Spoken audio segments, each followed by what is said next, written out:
Okay hey all right and welcome to all in today's the Hindu newspaper discussion. आज है 3 फरवरी 2023।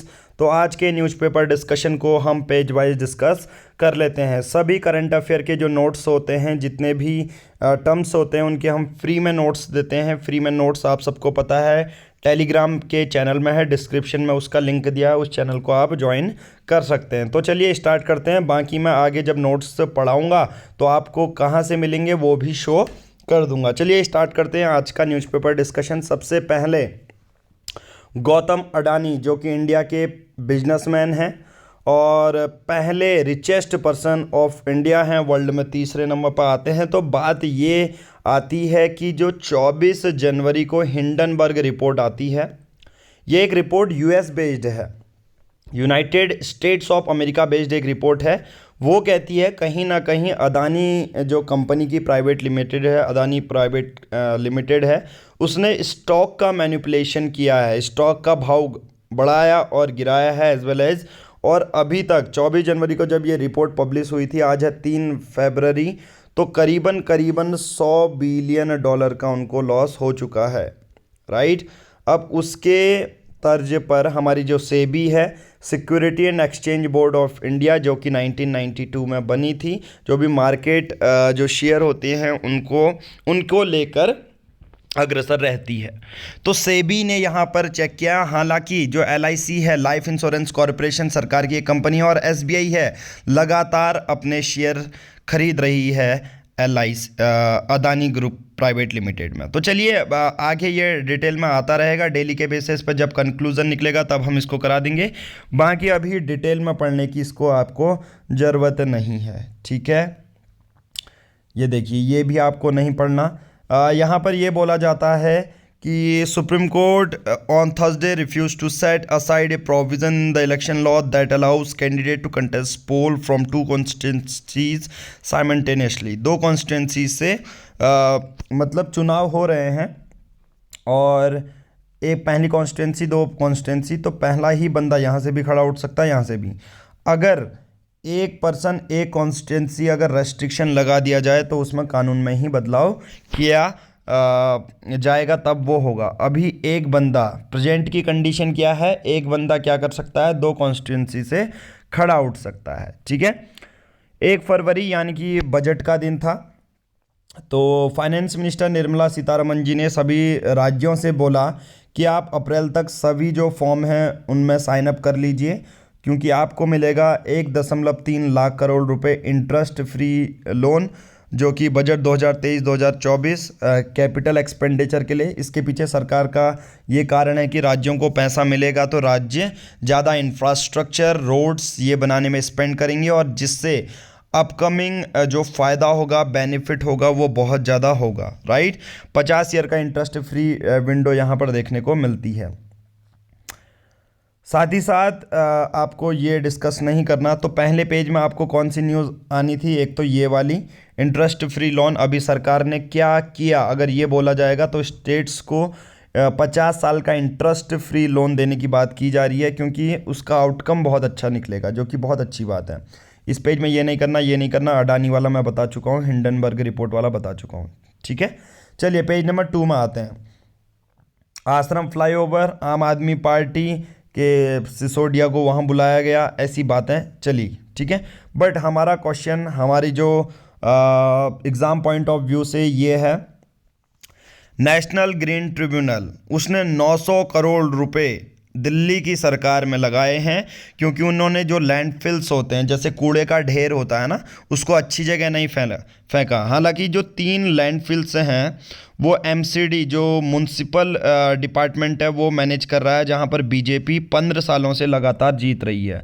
अगर मैं बात करूंगा NGT क्या है, नेशनल ग्रीन ट्रिब्यूनल। तो आम आदमी सरकार में नाउ बात करते हैं दिल्ली सरकार पर, ठीक है। दिल्ली सरकार ने बोला कि 900 करोड़ रुपए MCD देगी, MCD कह रही है कि 900 करोड़ रुपए आम आदमी पार्टी की सरकार देगी। अब दोनों के बीच में ये इश्यू चलता रहता है। हम बात करते हैं NGT की, नेशनल ग्रीन ट्रिब्यूनल की। देखिए आप लोगों को करना क्या है, टेलीग्राम पर जाना है, यहाँ पर सर्च बॉक्स में टाइप करना है पंकज बोहरा ऑफिशियल, जैसा लिखा है आपको ये डिस्प्ले प्रोफाइल मिल जाएगी, और इसमें ही आज के पूरे नोट्स हैं। देखिए 3 फरवरी नहीं बल्कि 2 फरवरी के भी सारे नोट्स हैं। सभी जो अपडेट्स होते हैं हम इसी चैनल में हैं और ये चैनल डेडिकेटेड हिंदू एनालिसिस के लिए है।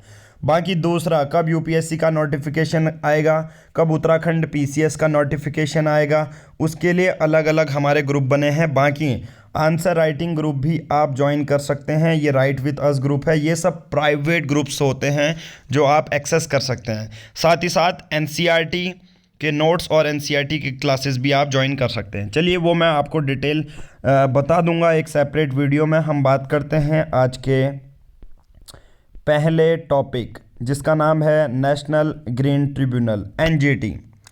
एनजीटी की फुल फॉर्म है नेशनल ग्रीन ट्रिब्यूनल। ये 2010 में बनाई गई थी एक कानून के तौर पर। और जनरली जैसा एक नॉर्मल कोर्ट होता है जहाँ पर लोग जाते हैं अपना केस की सुनवाई करते हैं, वैसे ही अगर पर्यावरण रिलेटेड कोई भी चीज़ें होगी तो आप इन्वायरमेंटल कोर्ट जाएंगे एनजीटी में, राइट। दूसरा बात करते हैं, एनजीटी की जुडिशियल पावर भी होती हैं, जो भी एक्सक्लूसिव अगर इन्वायरमेंट रिलेटेड टॉपिक्स हैं तो उसको कौन सॉल्व करेगा, एनजीटी करेगी, राइट। तो स्ट्रक्चर भी बात कर लेते हैं। एनजीटी में एक चेयरपर्सन होता है, जुडिशियल मेंबर होते हैं और E1 एक्सपर्ट मेंबर भी होते हैं, राइट। अब मेंबर के बारे में बात कर लेते हैं। उनका टर्म होता है 5 साल और जो एक्सपर्ट मेंबर होते हैं कम से कम 10 साल और maximum full time judicial member हो सकते हैं, ठीक है। अगर मेंबर्स की बात करें तो 10 मेंबर और मैक्सिमम 20 मेंबर, राइट। दूसरा, ट्रिब्यूनल के पास अपनी पावर रहती है सुओ मोटो की, यानी कि वो इन्वायरमेंट रिलेटेड मैटर में खुद से डिसीजन ले सकता है। साथ ही साथ बहुत सारे ऐसे कानून भी हैं, जब वो कानून आते हैं तब उनमें भी फैसला एनजीटी ही सुनाता है। वो कुछ 4-5 कानून हैं। Water 1974, forest act 1980, air environmental act 1986। बाकी आप नहीं भी याद करेंगे चलेगा, बायोलॉजिकल डाइवर्सिटी एक्ट 2002। बस ये एक्ट याद करना, इन एक्ट में एनजीटी ही काम करती है। नेक्स्ट है, देखिए ये आपको करना नहीं है। एनजीटी के बारे में केस बता दिया, वो दिल्ली सरकार पे 900 करोड़ रुपए का फाइन, इलेक्शन से रिलेटेड है, एआईडीएम की, ठीक है।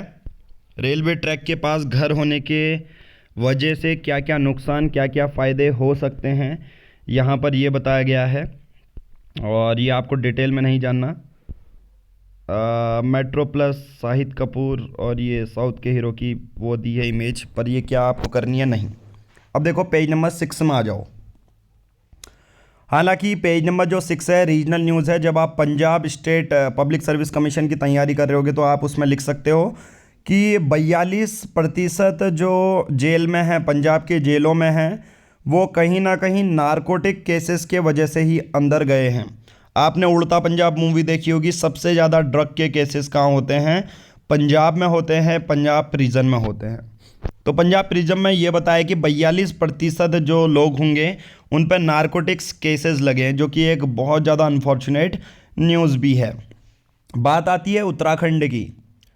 उत्तराखंड का एक ज़िला है चमोली और चमोली में एक जगह है जोशीमठ। आपने जोशीमठ का इशू ट्रेंडिंग चल ही रहा होगा देखा। तो जोशीमठ में लगातार पिछले वर्ष से कंस्ट्रक्शन करने की वजह से पिछले कई डिकेड्स, ठीक है, डिकेड्स मतलब 10 साल, पिछले कई डिकेड से कंस्ट्रक्शन करने की वजह से वहाँ के लोगों को एक जगह से दूसरी जगह शिफ्ट कराया जा रहा है, क्योंकि वहाँ पर पानी का स्तर बढ़ रहा है। सिमिलर बात बोली गई जहाँ उत्तराखंड में नैनीताल में, देहरादून में, मसूरी है। तो देहरादून ज़िले के जो मसूरी जगह में लबासना यानी कि लाल बहादुर शास्त्री जो एकेडमी आईएएस जो लोग सेलेक्ट होके जाते हैं वहाँ ट्रेनिंग होती है उनकी। अभी यहाँ पर एक रिपोर्ट आती है, रिपोर्ट में ये बोला गया है कि जैसे जोशीमठ डूबा था वैसे ही मसूरी टाउन डूबने वाला है। तो नेशनल ग्रीन ट्रिब्यूनल ने एक उत्तराखंड की सरकार को एक डायरेक्शन जारी किया, जिसमें ये बताया कि आप लोग फर्दर कंस्ट्रक्शन कम कर दीजिए। अब 9 मेंबर की एक कमेटी भी बनाई कि ऐसे ही एनजीटी ने बोला कि चलो एक कमेटी बना देते हैं, जिसकी चेयरपर्सन है AK गोयल और ये वही शहर है जहाँ पर आईएएस लोगों की ट्रेनिंग होती है।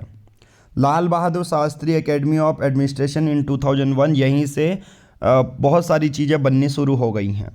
अब इसके पीछे बहुत सारे कारण भी बताए गए हैं कि मसूरी में प्रॉपर ड्रेनेज सिस्टम नहीं है, पहला ये।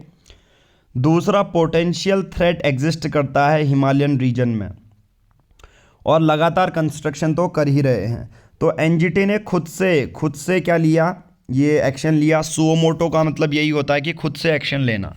तो जोशीमठ तो डूब ही रहा है, मसूरी पे भी ये बात की जा रही है, राइट। चलिए अब दूसरी बात करते हैं, ये केएसजी, ये वाला नहीं पढ़नी है न्यूज़, राइट। ये एडवर्टाइज वाली है, ये भी नहीं पढ़नी। चलिए हम पढ़ते हैं, ये कल आया बजट में ये बोला गया कि 5300 करोड़ रुपए का प्रोजेक्ट कर्नाटका को दिया जाएगा, क्योंकि अपर भद्रा प्रोजेक्ट के वजह से जो ड्रॉट प्रोन एरिया है, जहां सूखा पड़ता है, वहां पर इरिगेशन की फैसिलिटी आ जाएगी। तो अगर कोई बोलेगा भद्रा लिफ्ट इरिगेशन प्रोजेक्ट किस राज्य से रिलेटेड है, किस राज्य से एसोसिएटेड है, वो कर्नाटका है। क्यों, ये ही क्यों पूछेगा, बजट में इसको बहुत ज़्यादा हाईलाइट किया गया और 5300 करोड़ रुपए इसके लिए एलोकेट किए गए। इसमें 1000 मैट्रिक क्यूबिक फिट के हिसाब से 29.9 थाउजेंड मीटर क्यूबिक फिट के हिसाब से जो वाटर है तुंग का और भद्रा रिवर का, कर्नाटका की जगहों को इरिगेट सिंचाई के लिए यूज़ किया जाएगा। तुंग और भद्रा नदी दोनों का ही पानी, राइट। और ये कर्नाटका का अपर प्रोजेक्ट है और इससे सिंचाई तो होगी ही होगी, साथ में ड्रिंकिंग वाटर फैसिलिटी भी पहुंचाई जाएगी कर्नाटक वाली जगह में, ठीक है। और इसको करना है नहीं, ये करना है नहीं। तेलंगाना बजट कुछ नहीं है। केरला के बारे में एक छोटी सी इन्फॉर्मेशन देता हूँ कि इतना ज़्यादा कोविड-19 आने के बाद, ठीक है, रशिया यूक्रेन वॉर होने के बाद भी केरला बहुत ज़्यादा स्ट्रांगली रिकवर होते आया। केरला की स्टेट जो जीडीपी है वो 12.01% के बेसिस पर उभर के आ रही है, जो कि एक बहुत बड़ी बात है, ठीक है। एलसीए तेजस है, एलसीए तेजस सिंगल इंजन है, इसमें बहुत ही हल्के होते हैं, राइट। और सुपर सोनिक फाइटर होते हैं, फ्लाइट कंट्रोल सिस्टम भी है इसमें है, और तेजस प्राइवेट पार्टनर की मदद से भी बनाया जा रहा है, जो कि एक अच्छी बात है, राइट।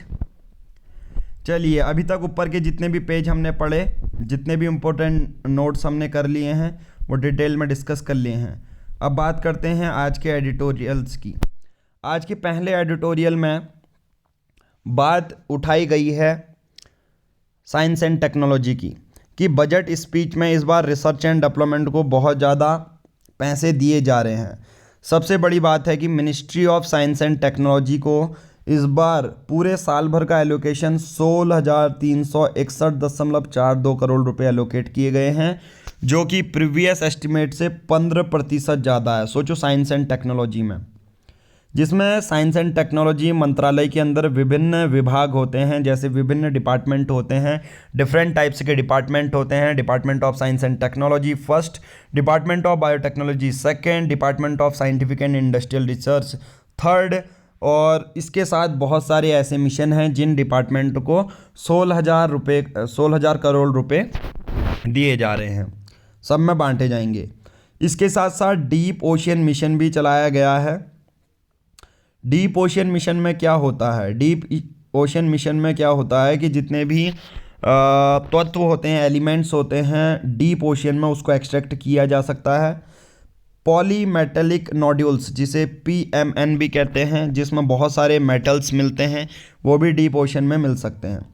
साथ ही साथ इस बार ये भी बोला गया कि आप आर्टिफिशियल इंटेलिजेंस पर काम करो और लेबोरेटरी मेड डायमंड बनाओ। ये क्या होता है, लेबोरेटरी मेड डायमंड क्या होते हैं, पूरे हीरे के ही तरह होते हैं, बट वो लेबोरेटरी में बनाए जाते हैं, बनाने की कॉस्ट बहुत कम आती है। और लेबोरेटरी मेड जो डायमंड होते हैं उनकी केमिकल और ऑर्गेनाइज्ड प्रॉपर्टी वो सेम रहती है, जो कि अच्छी बात है। साथ ही साथ एनीमिया से रिलेटेड भी चीज़ों में इन्वेस्ट किया जा रहा है, राइट। सिकल सेल एनीमिया पे रिसर्च की जाएगी। अब क्या है, हालांकि इंडिया में अभी भी इतने एलोकेशन के बाद भी बहुत सारी प्रॉब्लम चलते आती हैं। जैसे हमारे रिसर्च स्कॉलर होते हैं ना, उनको प्रॉपर टाइम में फंड नहीं मिलता, ठीक है, प्रॉपर टाइम में रिसर्च स्कॉलर्स को प्रॉपर टाइम में फंड नहीं मिलता, ये एक बहुत बड़ी प्रॉब्लम है। लद्दाख के बारे में डिस्कस किया गया है। Ladakh and it's people urgent attention of the government. Ladakh के बारे में जाने तो एक हमारी ये केंद्र शासित प्रदेश है, यूनियन टेरिटरी है। और 2019 में जब जम्मू एंड कश्मीर एक राज्य हुआ करता था, तो Jammu and Kashmir reorganisation bill 2019 के वजह से एक तो जम्मू एंड कश्मीर को, दूसरा लद्दाख को जो बना दिया गया, दो यूनियन टेरिटरी बना दिया गया। जम्मू एंड कश्मीर में स्टेट लेजिस्लेचर होगा, मतलब स्टेट की असेंबलीज होंगी, लद्दाख में कोई असेंबली नहीं होगी। तो ये पूरा आर्टिकल लद्दाख से रिलेटेड है, लद्दाख में अभी क्या चल रहा है। ठीक है, लद्दाख में रहते हैं हमारे बुद्धिज़्म धर्म के बहुत सारे लोग, और वही लोकल्स भी हैं लद्दाख में। जनरली वो ये कहते हैं कि उनकी एक डिमांड है कि अंडर आर्टिकल 244 संविधान के अंदर जो आदिवासियों को, ट्राइबल पॉपुलेशन को स्पेशल प्रोटेक्शन दी जाती है, तो लद्दाख डिमांड कर रहा है कि हमें 6th शेड्यूल का स्टेटस मिल जाना चाहिए। 6th शेड्यूल में अभी हमारे सिर्फ 4 राज्य हैं। अगर उनकी मैं ट्रिक बताऊं तो आपको, इसकी ट्रिक है अमित मेघा। क्या ट्रिक है? अमित मेघा। ये है क्या, देखो, आसाम, मिज़ोरम, त्रिपुरा और मेघालय, ये 4 ही ऐसे राज्य हैं जिनको 6th शेड्यूल में रखा गया है। 6th शेड्यूल का मतलब क्या होता है? सबसे पहले अगर यहाँ तक वीडियो देख ली है, 6th शेड्यूल जानना चाहते हैं और आगे क्वालिटी कंटेंट नोट जानना चाहते हैं, तो बहुत सारे जो लोग वीडियो देखते हैं वो सब्सक्राइब नहीं किए हुए हैं, तो आप लोग सब्सक्राइब कर लीजिए और साथ ही साथ चैनल का नोटिफिकेशन भी ऑन कर लीजिए, क्योंकि जब भी हम वीडियो अपलोड करेंगे तो आपके पास नोटिफिकेशन आ जाएगा। तो 6th शेड्यूल वही है, 4 राज्य हैं, मतलब ऐसे कबीले वाले राज्य, ट्राइबल राज्य या जगह जो मॉडर्न वर्ल्ड से कनेक्टेड नहीं हैं और उनको बेहतर फैसिलिटी दी जाती है जब वो 6th शेड्यूल में आ जाते हैं, चाहे वो स्कीम्स के तौर पर, चाहे उनका बेटर डेवलपमेंट होता है। तो लद्दाख भी चाह रहा है कि मैं भी 6th शेड्यूल के अंदर अंडर आर्टिकल 244 इंक्लूड हो जाऊं। ठीक है, आप सबको पता है सोनम वांगचुक, इनको रैमन मैग्सेसे अवार्ड भी मिल चुका है और ये अभी भूख हड़ताल पर चले गए हैं, बोल रहे हैं कि 6th शेड्यूल का स्टेटस दो, ताकि यहीं तभी विकास होगा, तभी सरकार इसमें वो करेगी। सोनम वांगचुक वही बंदा है जिसके बेसिस पर 3 इडियट इंस्पायर थी मूवी, राइट। अब छोटी छोटी पॉलिटिकल पार्टीज़ तो होती ही हैं यार लद्दाख में, हालांकि मैंने कहा स्टेट असेंबली नहीं है, बट जो लोकल्स की पार्टीज़ होती हैं, जिसमें एक कारगिल की है, एक ले की, ले एपेक्स बॉडी लैब 2020, और दूसरी है KDA, कारगिल डेमोक्रेटिक अलायंस। अब KDA और LAB जो मोस्ट इम्पोर्टेंट पार्टीज़ हैं, लोकल पार्टीज़ हैं यहाँ की। कारगिल वाले ये बोल रहे हैं बंदे कि हमें तो एक तो जम्मू एंड कश्मीर का अष्टवाइल जो स्टेटस था, एक तो वो वापस दिलवा दो, दूसरा जो आर्टिकल 377 डिलीट किया हुआ है उसका स्पेशल स्टेटस हमें दे दो। ये कारगिल की लोकल बॉडीज़ कह रही हैं, KDA कह रही है, ठीक है, कारगिल की डेमोक्रेटिक अलायंस कह रही है। साथ ही साथ LAB यानी कि लद्दाख वाली और कारगिल की जो बॉडीज़ हैं, रीजनल बॉडीज़ हैं, उनकी 4 डिमांड हैं। ये बोल रही हैं कि यार एक तो हमें पूरा राज्य का दर्जा मिलना चाहिए, पहला पॉइंट। दूसरा ये बोल रहा है संविधान के अनुच्छेद 244 यानी कि आर्टिकल 244 के बेसिस पे हमें 6th शेड्यूल, ठीक है, 6वीं अनुसूची में शामिल करना चाहिए। 6वीं अनुसूची आपकी वह अनुसूची है जहाँ पर जनजाति वाला एरिया है, जो लोग जो आधुनिक समाज से बिल्कुल भी जो हैं उनको पता नहीं है आधुनिक समाज कैसा होता, अभी भी प्री एग्जिस्टिंग वर्ल्ड में ही वो जी रहे हैं, राइट। जॉब रिजर्वेशन मिलना चाहिए लोकल्स को, ऐसा कारगिल और ले की बॉडी कह रही है। एक कमेटी भी बनाई गई नित्यानंद राय के चेयरपर्सन में, तो यहाँ पर मिलिट्री इनकर्जन भी चाइना के टुवार्ड्स दिख रहा है, चाइना की वजह से टुवार्ड्स लद्दाख दिख रहा है, तो ये भी एक मेजर प्रॉब्लम है। तो एक तो चाइना वाला प्रॉब्लम है, 4 डिमांड इनकी है, बाकी लोकल पॉलिटिक्स कह रही है कि पुरानी डिमांड चाहिए और 6th शेड्यूल में डालो। और 6th शेड्यूल और 5th शेड्यूल क्या होता है वो हम डिस्कस कर लेते हैं। नाउ बात करते हैं about the 5th schedule and the 6th schedule. देखिए, हमारे संविधान ने बहुत सारे ट्राइबल डोमिनेटेड एरियाज़ को, जैसे आसाम, मेघालय, त्रिपुरा और Mizoram, as per article 244 sixth schedule, जैसे मैंने अमित मेघा बताया, तो इनको बोला है कि ये ट्राइबल एरियाज़ हैं जो कि शेड्यूल्ड एरिया से बिल्कुल अलग हैं। देखो, फिफ्थ शेड्यूल में 5वीं अनुसूची में आपकी शेड्यूल्ड एरियाज़ आती हैं और सिक्स्थ शेड्यूल में आपकी ट्राइबल एरियाज़ आती हैं। ये चीज़ आपको याद रखनी है, ठीक है। ट्राइबल एरिया शेड्यूल्ड एरिया से बहुत ही ज़्यादा अलग हैं बहुत सारे दूसरे मैटर्स में। देखो, फिफ्थ शेड्यूल में आते हैं 10 राज्य और सिक्स्थ शेड्यूल में आते हैं 4 राज्य। ये चीज़ आपको याद रखनी है। कौन बताएगा कि ये शेड्यूल्ड एरिया है? राष्ट्रपति, ठीक है। कौन बताता है? राष्ट्रपति। हालांकि शेड्यूल्ड एरियाज़ के लिए कॉन्स्टिट्यूशन ने कोई प्रोविज़न क्राइटेरिया मेंशन नहीं की है, बट एक ही क्राइटेरिया होती है कि उस जगह पर वहीं के जो एब ओरिजिनल्स होते हैं, ऐसा नहीं कि कहीं दूसरे अफ्रीकन ट्राइबल्स आ गए, नहीं, इंडिया के ही जो आदिवासी हैं वहीं कुछ दशकों से रह रहे हैं, तब उस जगह को शेड्यूल्ड एरिया घोषित किया जा सकता है, ठीक है। चलिए, ये वाला आर्टिकल भी हो गया पूरा डिटेल में, और ये वाला आर्टिकल भी हो गया लद्दाख की क्या सिचुएशन है। तीसरा आर्टिकल मैं आपको बताऊंगा, ये पॉलिटिकल पार्टी से रिलेटेड है, इसको आपको नहीं करना। आपको करना है ये वाला आर्टिकल कि जितने भी एशियाई देश हैं ना, उनको बहुत ज़्यादा से ज़्यादा ट्रेड करना चाहिए। जैसे जनवरी 31, 2023 में IMF इंटरनेशनल मॉनेटरी फंड ने ग्लोबल ट्रेड अलाउ किया, और अभी हाल में ही रशिया यूक्रेन का वॉर चल रहा है, तीसरा कोविड-19 वायरस चल रहा है। IMF ने ये कहा कि जो ग्लोबल ट्रेड है वो 2.4% तक डाउन चले जाएगा 2023 तक, जो कि 5.4% था 2022 में। अब इसके पीछे के बहुत सारे कारण भी बताए हैं, बट उन्होंने एशिया को एक चेतावनी दी है इस पूरे आर्टिकल में कि हमारा यार मर्चेंटाइज ट्रेड साउथ एशिया और ईस्ट एशिया के बीच में तो पिछले वर्षों में 10% तक बढ़ा है। अगर मैं एक डिकेट्स का देखूं, 1990 से 1900 बिटवीन 1990 और 2018 में टू 332 बिलियन तक बढ़ा है। तो साउथ एशिया की कंट्रीज़ को बहुत हद तक व्यापार करना चाहिए। तो मैं कुछ पॉइंट आप लोगों को बताता हूं कि क्या क्या कर सकती हैं। सबसे पहले हमें रीजनल ट्रेड बढ़ाने पड़ेंगे। इंडिया, म्यांमार, नेपाल, श्रीलंका, ज़्यादा से ज़्यादा ट्रेड करो। सेकंड, हर जगह एक स्पेशल इकोनॉमिक जोन होते हैं, SEZ जिसे कहते हैं, स्पेशल इकोनॉमिक जोन। ये एक ऐसे बेल्ट होती है, एक ऐसे रीजन होते हैं जहाँ पर 24 के 24 घंटे काम होता है एक्सपोर्ट के लिए। लाइट की सुविधा है, पानी की सुविधा है, टैक्स भी कम पड़ता है। तो हर जगह, इंडिया के कोच्चि जगह में, पाकिस्तान के ग्वादर में, बांग्लादेश के मीर सराय में, श्रीलंका के हम्बनटोटा में, तो ये स्पेशल इकोनॉमिक जोन है। तो इनको कहीं ना कहीं और ज़्यादा इम्प्रूव करना होगा। तो मैंने यही बताया ना, स्पेशल इकोनॉमिक जोन ऐसे रीजन्स होते हैं जो एक्सपोर्ट के लिए बनाए जाते हैं कि वहाँ ज़्यादा से ज़्यादा माल बनाओ, रॉ मटेरियल वहाँ लाओ और ज़्यादा से ज़्यादा माल बनाओ और दूसरी जगह भेजो। जनरली ये पोर्ट्स एरिया में ही होते हैं, जैसे कोच्चि में है इंडिया के, राइट। पहला पॉइंट समझ में आ गया। पहला पॉइंट क्या था? जैसा मैंने कहा, रीजनल ट्रेड को बढ़ावा दो। दूसरा पॉइंट क्या था? स्पेशल इकोनॉमिक जोन को और ज़्यादा इम्प्रूव करो उनकी। तीसरा, जो फ्री ट्रेड एग्रीमेंट होता है और रीजनल RCEP हमने जोड़नी चाहिए।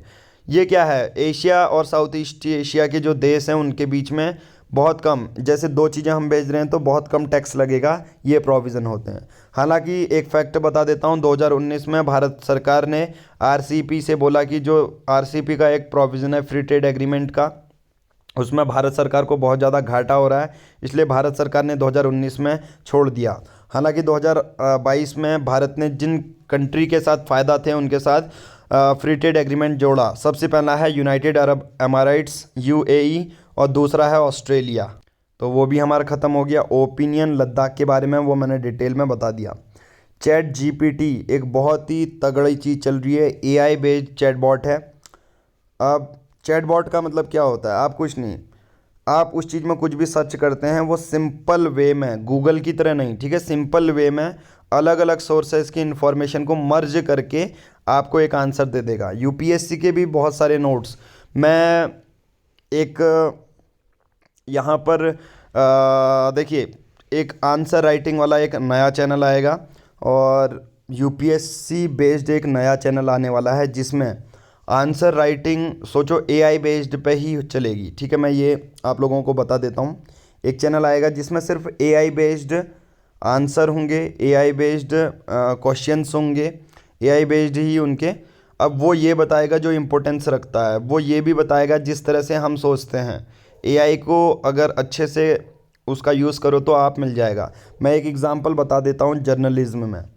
अब हुआ क्या, जिस बंदे ने ये आर्टिकल लिखा है उनको, वो एक जर्नलिस्ट था, उनके बॉस ने बोला कि आपको 2 आर्टिकल लिखने हैं।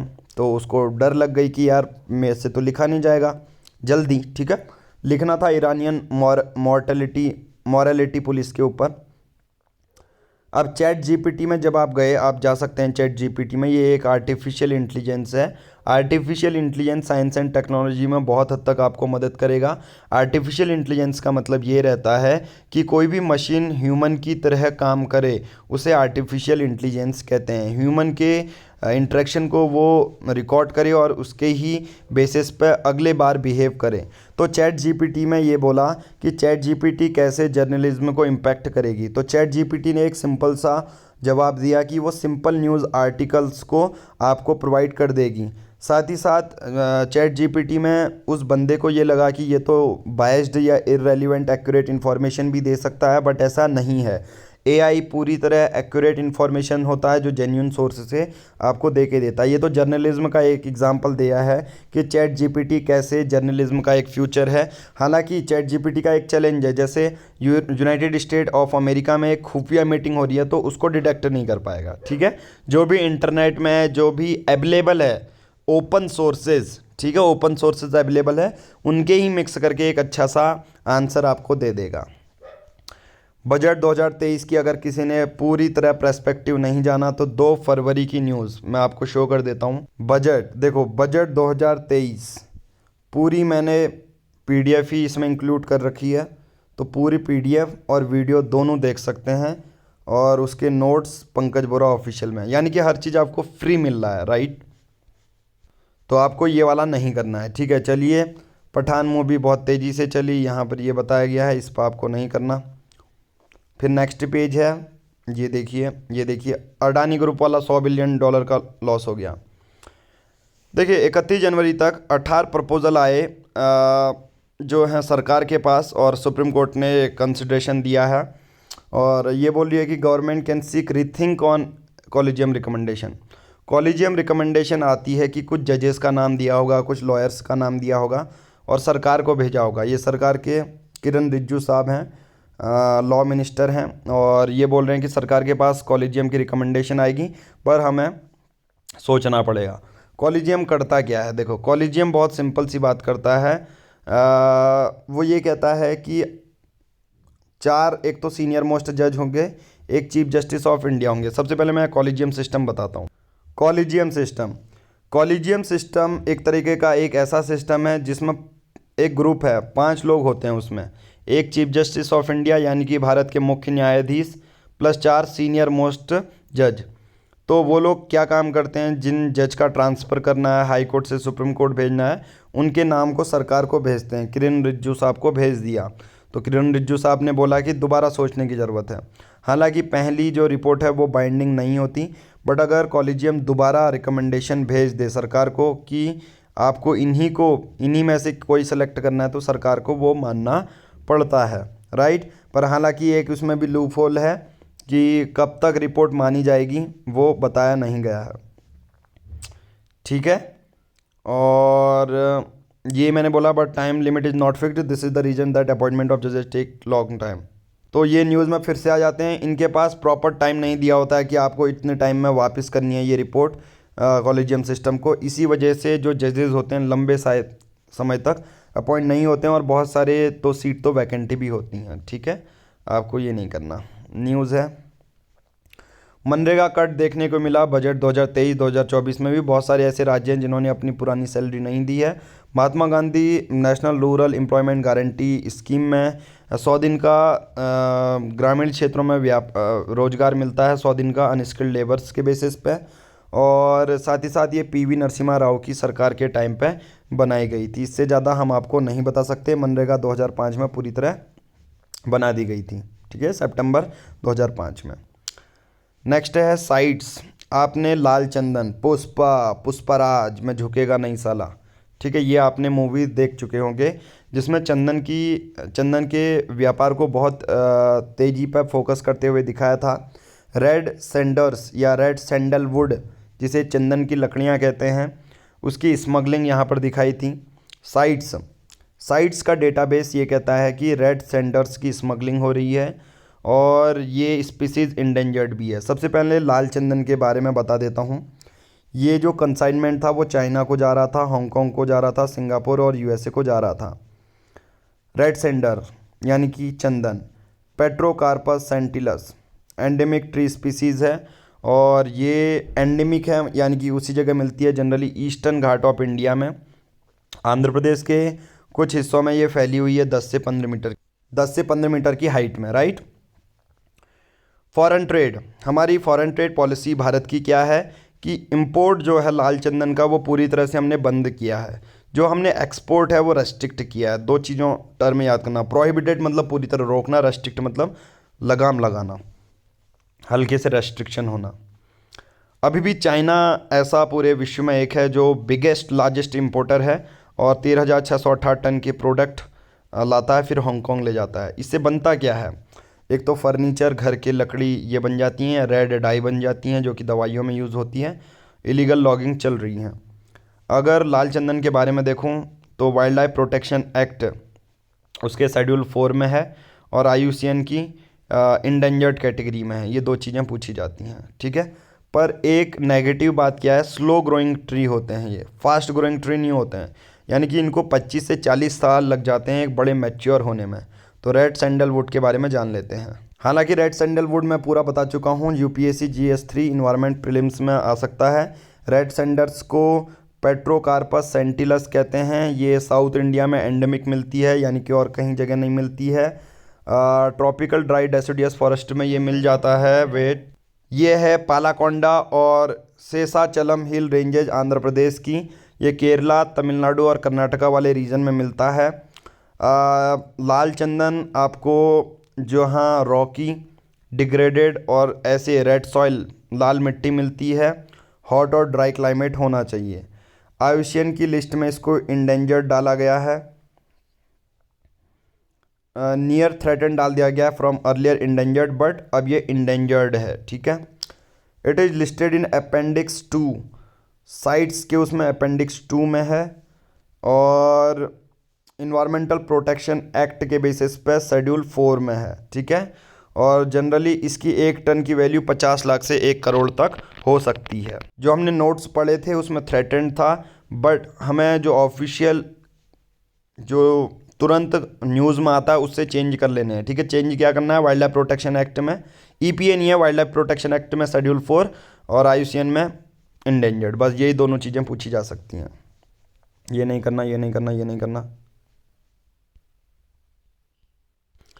वर्ल्ड लेवल पे बात करते हैं। US मिलिट्री फिलीपींस को ज़्यादा मदद दे रही है, अपने बेसिस का यूज़ कर रही है और बोल रही है कि आपकी आर्मी आ सकती है। फिलीपींस ऐसा क्यों कर रहा है? फिलीपींस को पता है कि चाइना के वजह से लगातार बार बार इंसर्जेंट देखने को मिल रहा है, इसलिए फिलीपींस ने USA के साथ मदद ली। Putin predicts victory over new Nazism in Ukraine. Russia और यूक्रेन का चल रहा है और हमेशा एक वन ऑफ द रीज़न रहा है कि यहाँ पर तेल के प्राइसेस बढ़े, इकोनॉमिक चीज़ें घटी, वो इसी वजह से हुई। नाउ बात करते हैं आगे बिजनेस पेज की। RBI said to seek details of bank loans to Adani group. Reserve bank of India ने ये बोला है कि जो जो अदानी ग्रुप्स को लोन दिए थे, सबसे पहले तो वो डिटेल दो आप हमें, ठीक है। A well crafted budget with right, सभी जगह यही चीज़ें चल रही हैं। स्पोर्ट्स में typhoon tryon blows of India in a big clash, don't try to be Surya और Tripathi, be yourself, Hardik advice to Gill, ठीक है, अपना ही वो बनो। स्पोर्ट्स की ही चीज़ें हैं जो हमें काम की नहीं है। Saudi Arabia to host 2027 Asian cup football, ये चीज़ याद रख लेना। सऊदी अरेबिया 2027 का जो एशियन कप है फुटबॉल का वो होस्ट करेगा, ठीक है। और आपके उसमें कुछ नहीं है, बस यहाँ तक वीडियो देख ली है। आज का जो एंड कोड है वो है जैकेट, ठीक है, यहाँ ठंड बहुत है तो लोगों ने अभी भी जैकेट पहनी हुई है, तो जैकेट एंड गुड है। वीडियो अच्छी लगी है, वीडियो को लाइक कीजिए, अपने व्हाट्सएप ग्रुप में शेयर कीजिए, स्टेटस में शेयर कीजिए, टेलीग्राम में शेयर कीजिए। Thank you, have a nice day.